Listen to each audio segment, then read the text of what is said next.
हाँ जी, जय हिंद, नमस्कार प्यारे साथियों। कैसे हो आप सब लोग? आई होप कि आप सब लोग अच्छे होंगे, मस्त होंगे। मैं आपका हिंदी शिक्षक मित्र सूरज सर रावत सर स्वागत करता हूं आरएस स्टडी जंक्शन के ऑफिशियल यूट्यूब चैनल और एप्लीकेशन पर। और जैसा कि आप लोगों ने ये थंबनेल जो देखा होगा, उसी थंबनेल के ऊपर हम बिना समय गंवाए हुए एक एक चीज़ को बहुत बारीकी से समझने वाले हैं। और बेसिकली आज हम इस वीडियो में हमारा जो मुख्य बिंदु रहेगा वो आपका पेपर 4 यूनिट 1 यानी कि सामान्य जो हिंदी है उसका पाठ्यक्रम जो आपका क्या रहने वाला है। क्योंकि 2025 के बाद में जब अभी 2026 जो है उसके लिए कुछ नए पाठ्यक्रम को लगाया गया है। यहाँ पर देखो, वैसे तो नया नहीं है, कुछ चीज़ें आपकी हटा दी गई है, लेकिन कौन सी चीज़ें हटी है उसको तो हम छोड़ देते हैं। लेकिन अब 2026 में आपका क्या आपका सिलेबस रहने वाला है, चौथा पेपर जो आपका रहता है, जो आपका भाषा का रहता है, उस भाषा वाले पेपर की बात मैं यहाँ पे करूँगा। यूनिट 1 की बात मैं यहाँ पे करने वाला हूँ। जैसा कि आपको दिख रहा है, आरएस मेंस 2026 पेपर 4 यूनिट 1 सामान्य हिंदी और पाठ्यक्रम विश्लेषण। देखो साथियों, पाठ्यक्रम का विश्लेषण करने से पहले थोड़ा सा मैं प्रकाश डालना चाहूँगा, थोड़ा सा मैं आपको विश्लेषण करना चाहूँगा कि हम जब आरएस में इंटर करते हैं, क्योंकि बहुत सारे ऐसे विद्यार्थी होंगे जो पहली बार जो है इस आरएस में अपने अपने आप को क्या करेंगे, शामिल करने वाले हैं, तो उनको थोड़ी सी पृष्ठभूमि के बारे में आपको बताने वाले हैं। और उसके बाद में आपको लास्ट में ये भी बताऊंगा कि भैया आप आरएस जो जंक्शन जो है, जो अपने आप में क्या है, आरएस के लिए डेडिकेटेड संस्था है।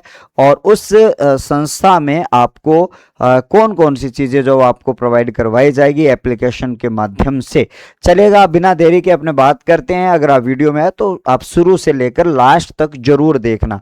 तो सबसे पहले अगर हम यहाँ पर बात करेंगे, आरएस जो आपको यहाँ पे दिखाई दे रहा है, ये जो आपका राजस्थान प्रशासनिक सेवा माना जाता है कि राजस्थान की सबसे बेहतरीन और सबसे बड़ी जो ये आपके लिए भर्ती रहती है, आपकी ये सर्विसेज रहती है। तो देखो यहाँ पर आपके लिए इस आरएस की बात अगर करी जाएगी तो इस आरएस के कितने फेज होते हैं, तो आप आरएस एक बार लगने के लिए आपको इन 3 फेज से गुजरना पड़ता है। ये आपका पहला फेज होता है जिसको प्रीलिम्स के नाम से जाना जाता है, और ये दूसरा फेज होता है जिसको मेंस, और ये तीसरा फेज होता है वो आपका इंटरव्यू यानी कि साक्षात्कार जो है वो आपका होता है। तो देखो, प्रीलिम्स को जो प्रीलिम्स का जो पेपर की मार्किंग होती है वो आपके 200 नंबर होता है, और आपका मेंस जो होता है वो आपका 800 नंबर का होता है, और आपका इंटरव्यू यानी साक्षात्कार जो है वो आपका 100 नंबर का होता है। ठीक है, 3 प्रकार के ये जो स्टेप जो है वो आपको देखने को मिलते हैं। अब इन 200 नंबर के लिए आपका प्रश्न पत्र, जो पहला जो प्रश्न पत्र होगा यानी कि आपका प्रीलिम्स का जो प्रश्न पत्र होगा, वो आपका प्रत्येक प्रश्न जो है वो आपका समान अंक भार रखता है। प्रत्येक प्रश्न यहाँ पर क्या रखता है लाडो, कि आपका प्रत्येक जो है वो समान अंक रखता है। तो इसमें आपके लिए यहाँ से आपका 1.33 जो अंक है वो आपका प्रत्येक प्रश्न का हो जाता है। जब आप इसको यहाँ से मल्टीप्लाई करोगे तो आपके लिए यहाँ से आपको मिल जाता है क्या, यहाँ पर मिल जाते हैं आपको 200 नंबर। उसके बाद में अगर अपने बात करेंगे तो यहाँ पर आप सबको ध्यान में रखना होगा कि नेगेटिव मार्किंग जो है वो आपकी क्या रहती है, यहाँ पर नेगेटिव मार्किंग रहती है 1/3, यानी कि प्रत्येक 3 प्रश्न आप गलत करते हो तो आपका एक पॉजिटिव वाला भी चला जाता है, यानी कि सही प्रश्न भी चला जाता है। तो यानी कि आपका 3 गलत करते हो तो यहाँ पर आपको 4 प्रश्नों का खामियाजा भुगतना पड़ता है, क्योंकि एक इसमें सही वाला प्रश्न भी आपका चला जाता है। उसके बाद में इसका जो समय जो आपका होता है, आपके 150 प्रश्नों के लिए आपका 3 घंटे का समय होता है, और इसमें 10 मिनट आपको एक्स्ट्रा दी जाती है। कौन से के लिए? आपका 5वां ऑप्शन जो आपका आता है ई ऑप्शन। इस ई ऑप्शन को भरने के लिए जो आरपीएससी का ये जो ट्रेंड है कि आप यदि खाली प्रश्न छोड़ते हो तो इसके लिए आपको 5वां ऑप्शन भरना है, अर्थात आपको 150 में से 150 गोले फिल करने होते हैं। इसके लिए आपको ये 10 मिनट अतिरिक्त दिया जाता है, अर्थात 3 घंटे 10 मिनट का टोटल टाइम आपके पास में होता है। अब इसकी जो भी आपके यहाँ पे मेरिट बनती है, उस मेरिट के बेस पर, इस मेरिट के आधार पर आपको एंट्री करवाई जाती है आपके मुख्य परीक्षा में, मेंस में। आपका प्रीलिम्स के बाद में आपको मुख्य परीक्षा में आपको 800 नंबर आपको देखने को मिलते हैं, और ये जो 800 नंबर जो है उनके लिए आपको 4 स्टेप में आगे आगे बढ़ना होता है। प्रत्येक स्टेप जो होता है वो आपका 200 नंबर का होता है। प्रत्येक स्टेप आपके लिए यहाँ पर 200 नंबर का होता है। तो इसमें जो आपका पहला जो स्टेप है उसमें भी आपका यहाँ से आपका 200 नंबर है। दूसरा स्टेप आपका सामान्य अध्ययन, उसमें भी आपका 200 है। तीसरा जो स्टेप है उसमें भी आपके 200 हैं। और चौथा स्टेप जो आपका भाषा का रहता है, जिसमें सामान्य अंग्रेजी और सामान्य हिंदी का जो वेटेज है वो आपका रहता है। अब सामान्य हिंदी के बारे में हम स्पेशल रूप यूनिट 1 के बारे में बात करने वाले हैं, यूनिट 2 के बारे में बात करने वाले हैं, उसकी यूनिट 3 के बारे में भी हम बात करेंगे। अब देखो प्रत्येक आपके 200 मार्क्स के आपके हो जाते हैं। तो अगर इनका मल्टीप्लाई आपका किया जाए 4 से तो आपको पता होगा 400 नंबर होते हैं। अब इन 400 नंबर लिखित परीक्षा की, ये 400 नंबर, उसमें आपके 100 नंबर जोड़ने के बाद में टोटल जो आपके 900 मार्क्स आपके होते हैं। उन 900 मार्क्स की क्या बनाई जाती है, आपकी फाइनल जो है वो आपकी मेरिट बनाई जाती है। क्या बनाई जाती है, फाइनल जो सिलेक्शन होता है। यहां से तो आपको क्या है, पास मार्किंग करनी है। ये आपका क्वालिफाई एग्जाम होता है। इस क्वालिफाई एग्जाम को आप पास कर ले तो इसमें चले जाते हो तो इसको भूल जाना होता है, इसका कोई काम नहीं होता है, इसका कोई काम नहीं होता है। अब उसके बाद में आप इन 4 प्रश्न पत्रों में आप जब भरते हो तो 800 नंबर जो है, अब आपको मैं ये बताऊंगा इस साल पिछले साल में आपकी कितनी कितनी जो है वो आपकी जो मेरिट जो है वो संभावित मेरिट जो है वो आपकी गई थी। अब देखो यहां पर अपने बात करते हैं, इन सब के लिए आपका 3-3 घंटे का जो समय वो आपका दिया जाता है।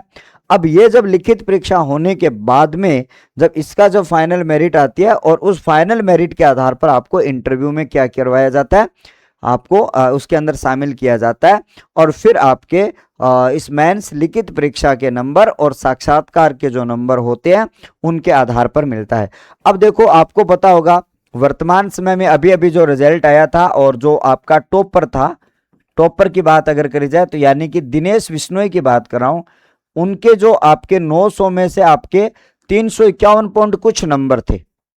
900 का मार्क्स का पेपर था, 800 और आपका 900 में से आपके लिए क्या आ रहे हैं, आपके 350 नंबर, 351 352 नंबर मान सकते हो टॉपर विद्यार्थी के। तो भाई आप पता लगा सकते हो कि इनमें कितने कितने नंबर आए हैं। तो अब आप अपने आप को बहुत ज्यादा मतलब क्या कर सकते हो, थोड़ी सी मेहनत करने के साथ में आप नंबर अच्छे खासे लेके आ सकते हो। क्योंकि 2023 की बात मैं अगर करूं तो लिखित परीक्षा में आपके 200 टोटल 800 जो है उनकी जो आपको पता है मेरिट कितनी गई थी, 262 गई थी, 262 नंबर 2023 में। लेकिन 2024 की मैं बात करूं तो 2024 में यही मेरिट जो है वो फिर से डाउन आ जाती है और 202 नंबर रह जाते हैं। अर्थात बच्चों में हर साल इनमें क्या हो रहा है, इनमें नंबरों की कटौतियां हो रही है। ये तो मैं बता रहा हूं टॉपर के नंबर जो आपके 100 नंबर मिलाने के बाद में होते हैं, और ये मैं 262 नंबर बता रहा हूं वो केवल लिखित परीक्षा के नंबर है और 202 भी केवल लिखित परीक्षा के नंबर हैं। तो आप थोड़ा सा आपको मेहनत करने की आवश्यकता रहती है और जब आप मेहनत अच्छी तरीके से करते हैं तो आपके भी नंबर आते हैं बहुत बढ़िया। तो आपके लिए आपके भी रैंक अच्छी खासी आपकी यहाँ पे आ सकती है। अब आ जाओ साथियों, यहाँ पर इन पेपर्स में आपके कौन कौन सी चीजें आपकी कैसे यहाँ पर पूछी जाती हैं इनके बारे में हम बात करने वाले हैं। तो देखना आपको यहां से आपके लिए जो इकाइयां जो आपकी डिवाइड होती है उन इकाइयों की बात करें तो यानी कि यहां पर लिखा हुआ आपका प्रश्न पत्र, और इस प्रश्न पत्र की बात करें तो ये आपके इधर लिखे हुए प्रश्न पत्र और इधर आपकी इकाइयां 1 और इकाई 2 और इकाई 3। भाई प्रश्न पत्र 1 को 3 इकाइयों में विभाजित किया गया। प्रश्न पत्र 1 को 3 इकाइयों में विभाजित किया गया। पहला प्रश्न ये कह रहा है भैया आपका सामान्य ज्ञान और सामान्य आपका अध्ययन जो है वो आपका यहाँ पे आ जाता है, और उसमें आपके लिए पहला जो है वो आपका सब्जेक्ट इकाई 1 में आपका इतिहास आता है पहले प्रश्न पत्र में।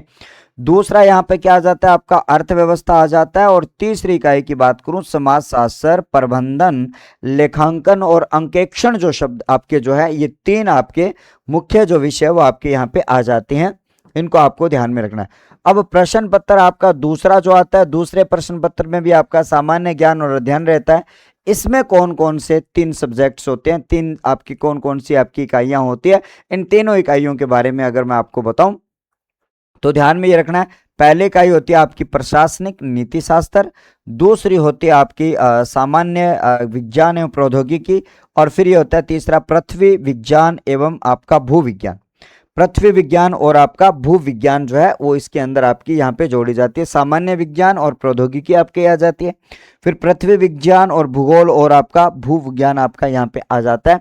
ये आपका सामान्य ज्ञान की आपके दूसरे पेपर में आपका इंक्लूड यहाँ से किया जाता है। अब तीसरे पेपर में वापस चलते हैं अपने। तो पेपर थर्ड ये कहता है सामान्य ज्ञान और सामान्य अध्ययन, और आपका यहाँ पे आ जाता है।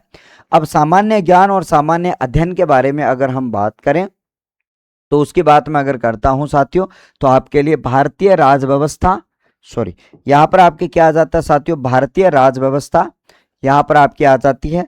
और भारतीय राज व्यवस्था और शासन और आपका भारत एवं अंतर्राष्ट्रीय मामले और उसके साथ में समसामयिक मामले, ये आपके बीच में आ जाता है। समसामयिक मामले ये आता है पहले पेपर में। दूसरा जो पेपर आपके बीच में आ जाता है लोक प्रशासन यानी पब्लिक एडमिनिस्ट्रेशन, अवधारणाएं, मुद्दे एवं गत्यात्मकता, ये चीज आपके बीच में आ जाता है। और यहाँ पर आपका आ जाता है साइको का बिंदु व्यवहार, और यहाँ पर आपका आ जाता है आपका विधि। ये आपकी 30 यूनिट में आपका यहाँ पर ये रहता है। अब आज हम जो यहाँ पे बात करने वाले हैं वो ये रहेगा सर जनरल हिंदी, और मैं तो आपके लिए आज बात करने वाला हूँ हिंदी की, और उसके बाद में जनरल अंग्रेजी। जो आपकी पहली जो यूनिट होती है, आज का हमारा टाइटल यही था कि आज आपके लिए पेपर 4 का पहला जो यूनिट है उसके बारे में मैं आपको बताने वाला हूं। पहला यूनिट है उसके बारे में मैं आपको बताने वाला हूं। तो पहले पेपर का यूनिट आता है आपका जो सामान्य हिंदी का होता है, 90 अंक होते हैं। वास्तविकता में देखा जाए तो ये 90 अंक नहीं है, ये 130 अंक है। इसके बारे में मैं आपको बताने वाला हूं। और यहां पर आपका इसी यूनिट 2 नंबर यूनिट की बात करूं तो यहां पर आपके लिए क्या आ जाता है, अंग्रेजी आता है। इसमें टोटल 70 मार्क्स दिए गए, और वास्तविकता में यहां भी 70 मार्क्स नहीं है। और जो इंग्लिश मीडियम का बच्चा है उसके लिए ये मार्क्स आपके कितने हो जाते हैं, 110 हो जाते हैं। और तीसरी इकाई है आपकी 40 नंबरों का निबंध, बहुत इंपॉर्टेंट है। और एक बढ़िया सा आप निबंध लिखते हो तो भाई आपको 40 जो नंबर है वो आपको अच्छी तरीके से मिल जाते हैं। ये तो हो गया साथियों आपका यहां तक का मामला। अब आ जाओ, अब करते हैं आपके लिए पेपर चौथा। पेपर चौथे की यूनिट 1, केवल मैं यूनिट 1 के बारे में बात करने वाला हूं, लेकिन आपको एक चीजें स्टेप बाय स्टेप जो चीजें हैं वो समझाता चला जाऊंगा। जहां भी चीज आपको समझ में नहीं, थोड़ा सा रिवर्स डाल लेना और चीज को वापस समझ लेना। देखो सिलेबस और चीजें आपको इसलिए जरूरी होती है क्योंकि जब आप अपने घर से निकलकर कहीं जा रहे होते हो अपना बैग उठाकर, मतलब आप तैयारी करने के लिए जा रहे हो भी, अब आपने ये प्लान कर लिया कि हाँ यार मुझे तो RAS की तैयारी करनी है, मैं एकदम प्रेशर हूँ, मुझे कुछ नहीं आता है। तो अब आप घर से निकलते हो, तो घर से निकलते हो तो आपके पास ये था कि यार मुझे जयपुर जाना है। तो आप घर से जब बस स्टैंड से बैठते हो तो आप जयपुर की टिकट कटवाते हो, और भाई ये सुनिश्चित करते हो कि क्या मुझे जयपुर वाली यही बस है। तो इसका मतलब मैं ये कह रहा हूं कि हाँ भाई अब आप RAS में जा रहे हो तो आपको ये टिकट कटवानी होगी कि भैया ये चीजें आपकी यहाँ पे आने वाली है। कंप्लीट समझ में आ गई इतनी बात। अब आ जाओ पेपर 4 आपको ये कह रहा है भैया आपका पेपर 4 जो है अगर इसकी बात करी जाए तो कुल ये आपका कितने मार्क्स का रहता है, ये 200 मार्क्स का कुल पेपर जो है 1 आपके बीच में यहाँ पे रहता है। पूरा पेपर चौथा जो है वो आपका 200 मार्क्स का रहता है। इसमें इस जो 200 नंबर के मार्क्स को आप 3 भागों में इसको विभाजित कर सकते हो। ठीक है, इसको क्या कर सकते हो 3 भागों में। तो पहली जो इकाई है यहां पर आपके लिए जो आपके लिए कुल 90 नंबर की रहती है, जिसमें आपका क्या आता है, आपका सामान्य हिंदी, जनरल हिंदी की बात यहां पर करते हैं। दूसरा जो आपका यहां पर सेकंड जो इकाई आपके बीच में होती है उस इकाई में आपका जनरल इंग्लिश आती है। और उसकी बात अगर करी जाए तो आपके लिए ये 70 जो है वो आपके लिए क्या आ जाता है, 70 मार्क्स की होती है। अब भाई साहब आपको ये देखना होगा सर ये इकाई, ये जो इकाई जो आपकी थर्ड है, इस थर्ड इकाई की बात करूं तो ये आपके लिए बहुत ही शानदार इकाई रहने वाली है, जो आपके लिए क्या लगता है आपका निबंध या फिर आप ऐसे की बात यहां पर करते हो। क्या करते हो आप, ऐसे की बात करते हो। अब आपको एक चीज याद करनी होगी, ऐसे क्या होता है। अब देखो ऐसे आप इसमें जोड़ोगे या इसमें जोड़ोगे, मैं ये कह रहा हूं कि एक्चुअल में ये 90 नंबर होते हैं। 90 नंबर आपको दिखाई दे रहे हैं, मैंने कहा 40 नंबर और जोड़कर ये 130 हो जाते हैं। क्यों, क्योंकि मैं अभी बताता हूं। अब देखो ये जो 40 नंबर जो है, इस 40 नंबर की बात अगर करूं तो भाई साहब ये अगर कोई हिंदी मीडियम का स्टूडेंट है तो इसके लिए ये 40 नंबर हिंदी में ऐड हो जाएंगे। भाई आप रिटन एग्जाम हिंदी में करते आए हो सारे के सारे पेपर, भाई आपने आपने पहला पेपर, दूसरा पेपर, तीसरा पेपर आपने हिंदी में किया, आपने हिंदी में किया, तब आप निबंध भी आप क्या करोगे, हिंदी में ही करोगे। स्वाभाविक सी बात है, अंग्रेजी में तो नहीं करोगे। तो जब आप हिंदी में करोगे तो हिंदी वालों के लिए नंबर ये कहां पर ऐड हो जाएंगे, अब हिंदी वालों के लिए ये जो नंबर है वो आपका 90 में जब आपके 40 जुड़ जाएंगे तो कितने का हो जाएगा, आपका 130 का हो जाएगा कंप्लीट। अब ऐसा बच्चा जो इंग्लिश मीडियम का है, जो आपके शुरुआत से लेकर अब तक जो है, यानी पहला पेपर, दूसरा पेपर, तीसरा पेपर, आपका जो रिटर्न जो है वो आपका अंग्रेजी में अपनी राइटिंग करता आया है, और राइटिंग करता हुआ आया है, तो अब उसके लिए ये 40 नंबर जो है वो आपके किसके हो जाएंगे, आपके ये 40 नंबर जो है आपके इंग्लिश मीडियम वाले बच्चे के यहाँ पे हो जाते हैं। क्या हो जाते हैं, 40। अब भाई यहां पर मैंने कहा कि 70 में क्या जोड़ दो, आप 40 जोड़ दो, तो आपके लिए क्या होगा, 110 आ जाएंगे। भाई 70 में क्या जोड़ दो, 40 जोड़ दो, 110 हो जाएंगे। तो इसलिए मैंने कहा एक्चुअल में ये 90 नहीं है, हिंदी मीडियम वालों के लिए 130 नंबर है, और इंग्लिश मीडियम वालों के लिए ये आपके 110 नंबर हैं। इस बात को आपको समझना होगा। एक बार पुनः बता रहा हूं कि यदि आपने तीनों पेपर, फर्स्ट, सेकंड और थर्ड पेपर अगर आपने हिंदी मीडियम में किए हैं, तीनों पेपर अगर आपने हिंदी मीडियम में किए हैं, तो आपको निबंध भी हिंदी मीडियम में करना है, और ये 40 नंबर मैं इसमें कनेक्ट कर देता हूं, इसलिए इसमें 130 नंबर हो जाएंगे। अगर आपने पहला, दूसरा और तीसरा तीनों जो पेपर हैं, तीनों पेपर आपने क्या किए हैं, आपने इंग्लिश मीडियम में आपने राइटिंग करी है, तो आपके लिए ये जो 40 नंबर जो आपके हैं वो आपके इसमें जुड़ जाते हैं, और एक्चुअल में ये कितने हो जाते हैं, 110 नंबर हो जाते हैं। शायद आपको ये कैलकुलेशन जो है वो आपको यहाँ पे समझ में आ चुकी होगी बहुत अच्छी तरीके से। अब देखो, अब बढ़ते हैं आगे थोड़ा सा। अब हमें बात करनी है साथियों इस यूनिट 1 की, और ये वाली जो यूनिट है आपको पता है ये हिंदी और अंग्रेजी मिक्स है, तो ये आपको कुलभूषण मिश्रा सर जो है वो आपको यहाँ पे पढ़ाने वाले हैं, हिंदी और इंग्लिश दोनों मीडियम में एक साथ। आपको इसका जो सिलेबस मैं यहाँ पर आपका डिस्क्राइब कर दूंगा आपके सामने, इसके बारे में डिस्कस मैं आपके साथ में कर लूंगा।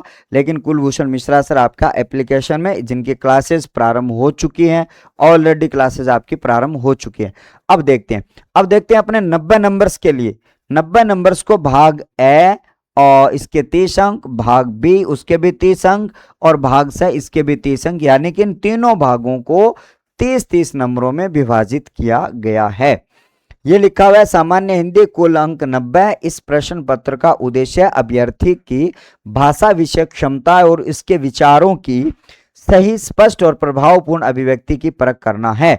कह रहा है कि भैया यहाँ पर देखो, उनको पंडित नहीं बनाना है कि भाई व्याकरण में आप पंडित बनाओ, यहाँ पर भाषा और विचार जो इनके होते हैं उनकी जो स्पष्ट और प्रभावपूर्ण अभिव्यक्ति कर सके। क्योंकि आप भाई एक प्रशासनिक अधिकारी बनने जा रहे हो, तो आपकी जो भाषा है, आपके जो विचार जो है वो उच्च स्तर के होने चाहिए, आपकी अभिव्यक्ति का जो लेवल है वो भी उच्च स्तर का होना चाहिए। इसलिए आपको भाषा जो है वो आपको आनी चाहिए। दोनों प्रकार की भाषाओं के बारे में यहाँ पर बात करी गई है। चलिएगा साथियों, ये तो आपका हो जाता है। अब हम बात करते हैं आपके लिए भाग जो ए है, यानी कि आपके लिए भाग ए जो 30 अंकों का जो रहता है आपका, उस 30 अंकों में आपको कौन कौन सी चीजें यहाँ पे देखने को मिलेगी, यहाँ पर उसके बारे में हम डिस्कस यहाँ पे करने वाले हैं। तो देखो, यहां से आपके लिए क्या करना होगा, यहां से आपको एक चीज अच्छी तरीके से ध्यान में रखनी होगी कि सबसे पहला जो बिंदु आपके लिए आ रहा है भैया, उपसर्ग और प्रत्यय।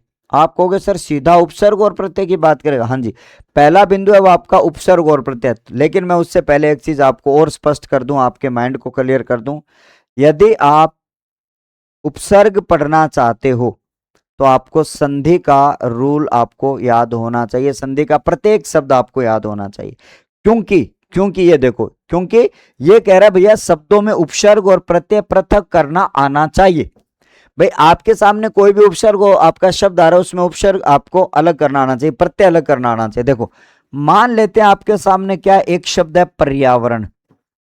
अब भाई आपका जो पर्यावरण शब्द है, यदि आपको पर्यावरण आता है, शब्द में संधि आती है, तो आप क्या कर दोगे, आप ये कर दोगे भैया परि और आवरण।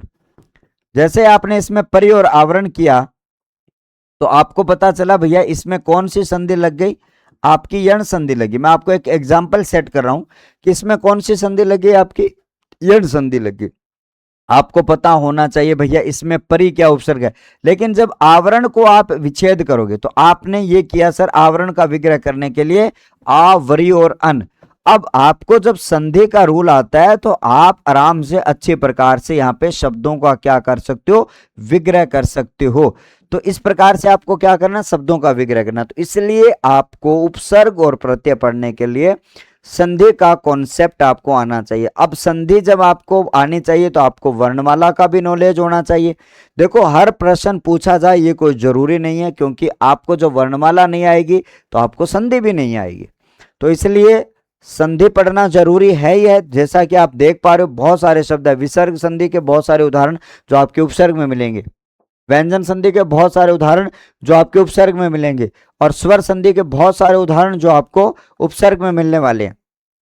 अब उन्हीं शब्दों में आपके बहुत सारे पीछे आपके प्रत्यय भी लगते हुए आपको दिखाई देंगे।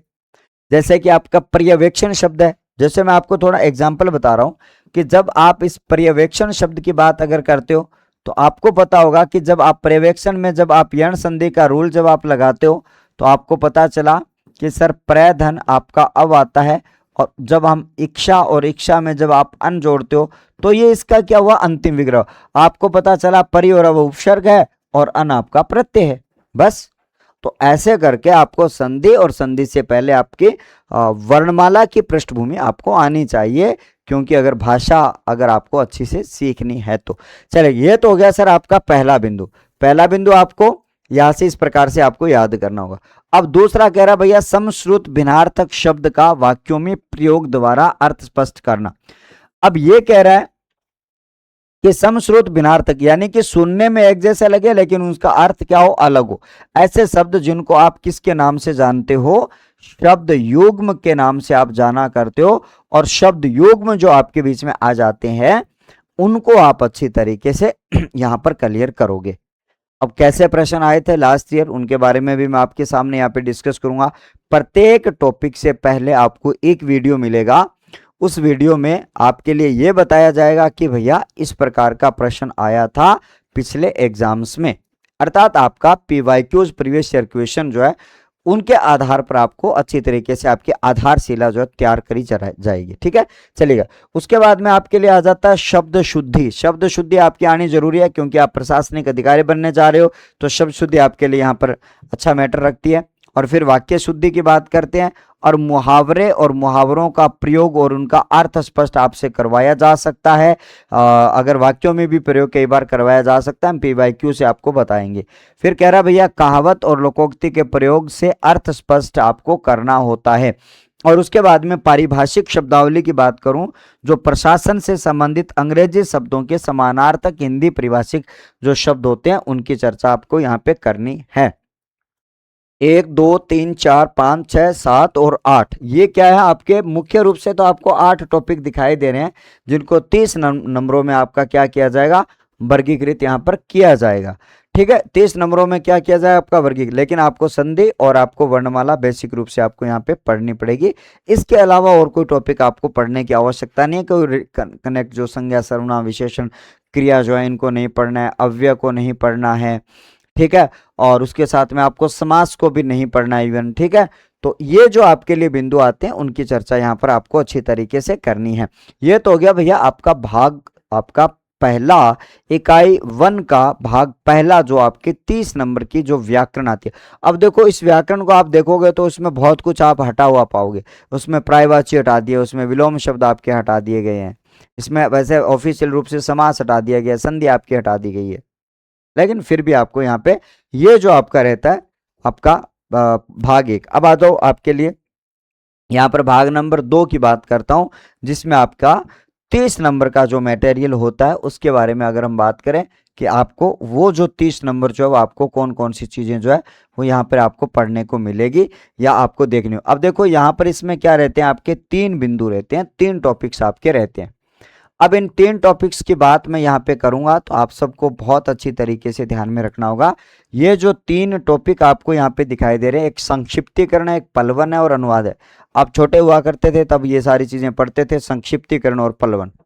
आजकल तो सिलेबस में इनको कम कर दिया गया है, लेकिन जब हम पढ़ा करते तो संक्षिप्तीकरण और पल्लवन लगाए जाते थे। ये आपका अनुवाद जो है वो आपका अंग्रेजी वाले हैं, उनके बारे में भी हम बात करेंगे। अब देखो संक्षिप्तीकरण में क्या होता है कि एक गद्य अवतरण आएगा और उस गद्य अवतरण का लगभग 1/3 शब्दों में उसका संक्षिप्तीकरण करना होगा। देखो गद्य अवतरण की शब्द सीमा होगी वो आपकी 150 नंबर की होगी, उसका 1/3 जब अगर करोगे तो आपको जो लिखना होगा 50 शब्दों में लिखना होगा। एक तरीके से आपके लिए कोई इतना पहरा आ जाता है और किसी एक विषय को लेकर, राष्ट्रीय एकता पर आ गया, ठीक है, जैसे कोरोना पर आ गया, ठीक है, कोई चुनाव या उसके ऊपर आ गया, या कोई राजनीति पर आ गया, या अलग अलग विषय के ऊपर आपके लिए 150 शब्दों का आपका गद्य अवतरण आएगा। गद्य आएगा, पद्य नहीं आएगा। गद्य और पद्य में भी क्या होता है, अंतर होता है। पद्य तो आपकी कविता वाला पार्ट होता है, गद्य जो आपका कहानी जैसा पार्ट आपके बीच में होता है। किसी भी एक विषय को लेकर, किसी भी एक उद्देश्य को लेकर यहाँ पर एक आ जाए, उसका संक्षिप्त करना है। इसको क्या करना है, संक्षिप्त करना है, छोटा करना है। अब उसका सार आपको लिखना है। अब जो हम छोटे हुआ करते थे कुछ लाइनें काट काट के लिख दिया करते थे, लेकिन उसमें आपका एक बढ़िया सा शीर्षक को छांटते हुए उस शीर्षक के आधार पर आपका 1/3 जो भाग है वो आपको यहाँ पे लिखना होता है। अर्थात कम से कम 50 शब्दों में उसका व्याख्यान यहाँ पे करना होता है। ये आपका संक्षिप्तीकरण आपका 10 अंक का जो है वो आपका यहाँ पे रहता है। पलवन भी आपका 10 अंकों का रहता है। अब पलवन यहाँ पे क्या होता है वो देखो, ये कह रहा है भैया किसी एक शुक्ति, काव्य पंक्ति या प्रसिद्ध कथन आदि का भाव विस्तार करना। अब मान लो कोई एक पंक्ति आ गई कि जहां ना पहुंचे कवि वहां पहुंच गए रवि, सॉरी, जहां ना पहुंचे रवि वहां पहुंच गए कवि।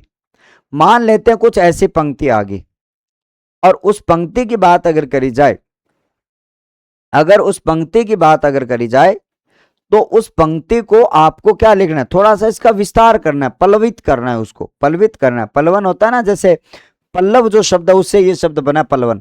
पल्लव का मतलब है नए नए कोंपले आ जाना, नए नए पत्ते आ जाना। तो उसी प्रकार से उस लाइन के नए नए आपके पत्ते यानी नए नए पत्ते रूपी जो शब्द है वो आपको बाहर लेके आने हैं। क्या करने हैं, बाहर लेके आने हैं। उसकी शब्द सीमा लगभग जो है वो आपकी 100 शब्दों में यहाँ पे रहने वाली है कि आप उस पंक्ति को लेकर आप किस प्रकार के जो विचार जो है वो यहाँ पे रखते हैं। ठीक है, हाँ जी, कि जहां ना पहुंचे रवि वहां पहुंच के कवि। क्योंकि कवि की जो विचारधारा होती है वो आपकी हर कोने में, हर क्षेत्र में, हर जगह में, हर देश में, क्योंकि उस कविता को जहां भी पढ़ा जाएगा उसकी जो आपकी खुशबू है, उस कविता के शब्दों का जो अर्थ है वो वहां तक पहुंच जाता है। तो आपको उस प्रकार का उसका भाव जो है वो आपको समझाना होता है यहाँ पर। उसके बाद में ये कह रहा है भैया दिए हुए शब्द अंग्रेजी अनुच्छेद, अनुच्छेद का मतलब वही अवतरण होता है। क्या होता है, अनुच्छेद का मतलब होता है अवतरण। यानी कि अब आपका यहां पर जो अवतरण आएगा वो आपका अब अंग्रेजी में आएगा। क्या आएगा, अब आपका अवतरण जो है वो आपका अंग्रेजी में आएगा और उसी का जो हिंदी अनुवाद आपको करना है। इसका क्या करना है, अवतरण का हिंदी अनुवाद आपको करना है और उसकी शब्द सीमा जो होगी वो लगभग 50 शब्दों में होगी। अब कोई भी आपका एक पद आएगा उसको पढ़कर आपको उसका जो अनुवाद है वो आपको क्या करना होगा, आपके 50 शब्दों में उसका अनुवाद करना होगा। ये भी आपको बहुत बढ़िया तरीके से इस अनुवाद को आपको बता दिया जाएगा कैसे आपको अनुवाद करना होता है और मुख्य मुख्य कुछ आपके लिए जो आपके इंपॉर्टेंट्स जो होते हैं उनके भी आपको यहाँ पे करवा दिए जाएंगे। अब चलते हैं अपने भाग नंबर 3 पर। ये जो भाग है वो आपको मैंने थोड़ी देर पहले बताया था कि इसमें जो आपका भाग आता है ये जो भाग होता है आपका पत्र लेखन यानी पत्र प्रारूप का जो भाग है वो आपके बीच में यहाँ पे हो जाता है। और यहाँ पर पत्रों को 2 भागों में विभाजित किया जाता है। और देखो ओनली एक पत्र का ही मटेरियल है और उस पत्र के मटेरियल को कितने भागों में करवाया जाता है तो आपको पता होगा सर, आपके लिए 2 भागों में करवाया जाता है। एक तो पत्र लेखन आता है और एक पत्र का जो प्रारूप है वो आपके बीच में यहाँ पे आ जाता है। देखो अब यहाँ पर मैंने कहा सर पत्र लेखन में आपका जो सामान्य जो आपका कार्यालय पत्र है उसके बारे में आपको लिखना होता है। कार्यालय पत्र आपका क्या होता है, कैसे होता है, उसकी विशेषताओं के बारे में, उनके लक्षणों के बारे में, गुण के बारे में, कैसा लिखा जाता है, वो तमाम चीज़ें आपको यहाँ पे ध्यान में रखनी। उसके बाद में आपका कार्यालय आदेश, कार्यालय जो आदेश है आपका ऑफिशियल ऑर्डर जो है उसके बारे में आपको यहाँ पे बताना होता है। इसके बारे में इसका प्रारूप कैसा रहता है और इसके अंदर लक्षण और कौन सी शैली में ये लिखा जाता है वो आपके बीच में आ जाता है। उसी प्रकार से आपका अर्धशासकीय जो पत्र आता है, जिसको आप डेमी ऑफिशियल लेटर बोलते हो, डेमी ऑफिशियल लेटर, ठीक है, ये आपका आ जाता है, जिसको अर्ध सरकारी पत्र कहा जाता है। ये एक आपके किसी भी संस्था के कर्मचारी से कर्मचारी तक आपका पत्राचार होता है। ये आपका कौन सी शैली में लिखा जाता है, इसके बारे में और इसके लक्षण बहुत इंपॉर्टेंट, बहुत अच्छा है। अनुस्मारक पत्र, जिसको आप आपका रिमाइंडर इसको बोलते हो, क्यों भेजा जाता है? किसी भी एक विषय को याद दिलवाने के लिए वापस से भेजा जाता है, फिर वापस से अनुस्मारक 1, 2, 3 ये लगाकर आपका लिखा जाता है। ये आपका एक प्रतिवेदन, आपकी रिपोर्ट आ जाती है। अब जब हम इन तमाम चीज़ों के बारे में अगर यहाँ पर बात करते हैं, तो ये आपका पत्र लेखन में आता है, जिनके बारे में हम यहाँ पर क्या करते हैं, अपने यहाँ से लिखते हैं। अब यहाँ से अपने बात करेंगे, आपके लिए आ जाता है प्रारूप लेखन। अब लिखने का प्रारूप जो है, एक तो अधिसूचना नोटिफिकेशन, एक निविदा सूचना, परिपत्र जिसको गस्ती पत्र सर्कुलर कहते हैं, प्रेस विज्ञप्ति और कार्यालय ज्ञापन, यानी कि कुल मिलाकर आपका पूरा का पूरा जो पत्र है, उन सभी के आपके प्रारूप क्या रहते हैं और उनको कैसे लिखा जाता है, उनके क्या चीज़ें लक्षण होती हैं, वो आपके लिए यहाँ पर ये यूनिट आपके दोनों 15-15 नंबर्स की आपकी यहाँ पे इस यूनिट के भाग 1 और भाग 2 जो आपके 15 बहुत इंपॉर्टेंट भाग है। अच्छे खासे नंबर आप यहाँ पे गेन कर सकते हो। लिखने का तरीका आपको यहाँ पे गेन करना है, बार बार से आपको अभ्यास करना है, और जब आप यहाँ पर अभ्यास करोगे तो आपको बहुत अच्छा फायदा यहाँ पे आपको मिलेगा। अब ये तो हो गया साथियों आपके 30 जो अंक जो है वो मैंने आपके लिए 90 अंकों के लिए जो भी आपको मटेरियल बताया वो।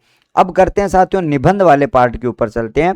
जो मैंने बताया आपको कुलभूषण सर जो है वो बाइलिंगुअल दोनों अंग्रेजी भाषा के विद्यार्थियों के लिए और हिंदी भाषा वाले विद्यार्थियों के लिए यहाँ पर करवा रहे हैं। दोनों भाषा के विद्यार्थी हैं उनके लिए करवाया जा रहा है। तो जैसा कि आपको पता होगा कि यहाँ पर आपको स्पष्ट रूप से लिखा हुआ है कि इकाई ये थर्ड रहती है, ठीक है, पेपर चौथे की इकाई थर्ड रहती है जो 40 अंकों में होती है। और मैंने ये बताया कि भाई साहब ये आपके लिए हिंदी वालों के लिए भी होती है, जो हिंदी मीडियम के लिए होते हैं, और जो इंग्लिश मीडियम वाले होते हैं उनके इंग्लिश मीडियम में ये आपकी आती है। तो आपको बस दोनों में अपने अपने तरीके से, ठीक है। ये देखो यहाँ पर लिखा है कि अभ्यर्थियों का इन विषयगत क्षेत्रों से संबंधित किसी एक विषय पर निबंध लेखन करना होगा।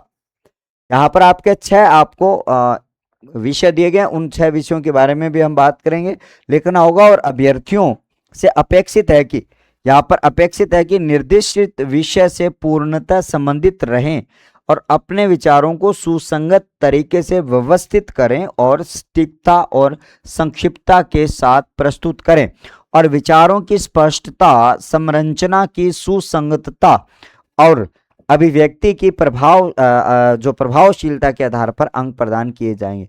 भाई आप कितना प्रभावी लिखते हो? कोई तो किसी बात को बहुत बढ़ा चढ़ा के लिख देता है और उसमें प्रभाव नहीं, उसमें कशाव नहीं है भाषा में, ठीक है, वो भाषा में कशाव। और आपका अभिव्यक्ति करने का तरीका क्या है? आप किसी भी, आप मान लो कि जैसे कि आपका पहला जो आपका टॉपिक है, जो अब आपका पहला जो बिंदु है वो ये है आपके लिए कि भाषा, साहित्य और इतिहास, आपकी सांस्कृतिक विरासत। तो आप भाषा और साहित्य और सांस्कृतिक विरासत के बारे में आप कैसा लिख पाते हो?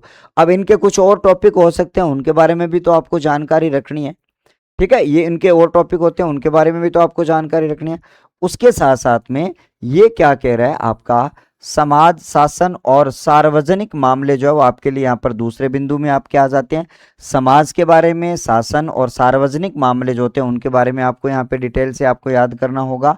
और उसके बाद में आपके लिए यहाँ पर आपका जो आपके लिए तीसरा जो इसमें बिंदु होता है वो ये होता है कि विज्ञान, प्रौद्योगिकी, पर्यावरण और सतत जो विकास जो है वो आपके बीच में यहाँ पे आ जाता है। और उसके साथ साथ में आपके लिए अर्थव्यवस्था, कृषि, उद्योग और वाणिज्य की बात यहाँ पर अगर हम करते हैं तो ये आपके बीच में यहाँ पे आ जाता है। अर्थव्यवस्था, कृषि, उद्योग और वाणिज्य, उसके संबंधित और भी इनके छोटे छोटे बिंदु हो सकते हैं, उनसे संबंधित भी चीजें आपकी हो सकती है, ठीक है। और उसके बाद में आपका पांचवा जो आ जाता है वो आपका आ जाता है समसामयिक घटनाएं, आपदाएं और राष्ट्रीय विकास की पहल। भाई ये आपके लिए समसामयिक कोई कौन कौन सी घटनाएं आपकी चल रही है उनको भी केंद्र में रखा जा सकता है, और आपदाएं हैं या राष्ट्रीय विकास पहल जो उनके बारे में भी आपसे यहाँ पे लिखवाया जा सकता है।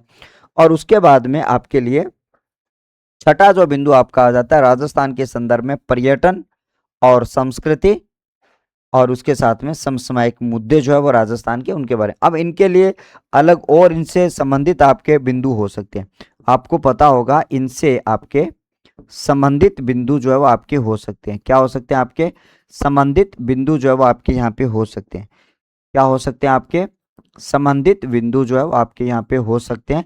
इनको आपको क्या रखना है? आपको यहाँ पे याद रखना है। क्या हो सकते हैं आपके? ये संबंधित बिंदु आपके हो सकते हैं। इनसे संबंधित और भी बिंदु आपके यहाँ पे हो सकते हैं।